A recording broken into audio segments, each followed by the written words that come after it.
தமிழகத்தில் ஆட்சி மாற்றமா? பனையூர் விஜய் இல்லத்தில் குவியும் ஐபிஎஸ் அதிகாரிகள். போயஸ் கார்டன் கிடையாது, ஆழ்வார்பேட்டை கிடையாது.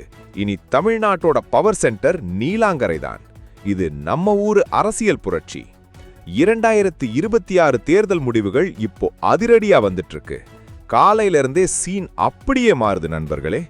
யாரும் எதிர்பார்க்காத அளவுக்கு நடிகர் விஜயின் தமிழக வெற்றிக் கழகம் இப்போ அசுர வேகத்துல முன்னிலை வகிக்குது. ஆனா உண்மை என்னன்னு தெரியுமா?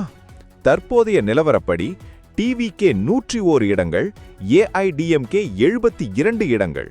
ஆனா ஆளும் கட்சியான டிஎம்கே வெறும் 55 இடங்கள்ல தான் இருக்கு. ஆட்சி அமைக்க 118 வேணும்.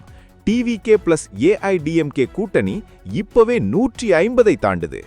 சென்னை நீலாங்கரை பனையூர்ல இருக்கிற விஜய் வீட்டு வாசல்ல இப்பவே உயர்மட்ட ஐபிஎஸ் அதிகாரிகள் வரிசையா நிக்கிறாங்க.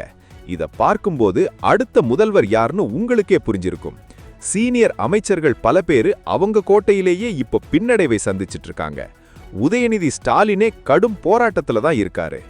அதிகாரிகள் இப்பவே விஜய் கிட்ட அப்பாயின்மெண்ட் கேட்டு வெயிட் பண்றாங்கன்னா இது வெறும் முன்னிலை கிடையாது, இதுதான் முடிவு. அடடா, தமிழக அரசியல்ல ஒரு சகாப்தம் முடிஞ்சு புது சகாப்தம் ஆரம்பமாகுது.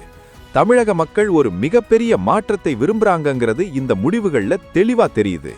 அடுத்த சில மணி நேரத்துல தமிழ்நாட்டோட புதிய முதல்வர் யாருன்னு அதிகாரப்பூர்வ அறிவிப்பு வரும். விஜய் முதல்வராக வரது உங்களுக்கு பிடிச்சிருக்கா? உங்க கருத்தை கமெண்ட்ல சொல்லுங்க. இந்த வீடியோவை உடனே ஷேர் பண்ணுங்க. மறக்காம சப்ஸ்கிரைப் பண்ணுங்க. ஏன்னா தமிழகத்துல ஆட்சி மாற்றம் உறுதியாகிடுச்சு.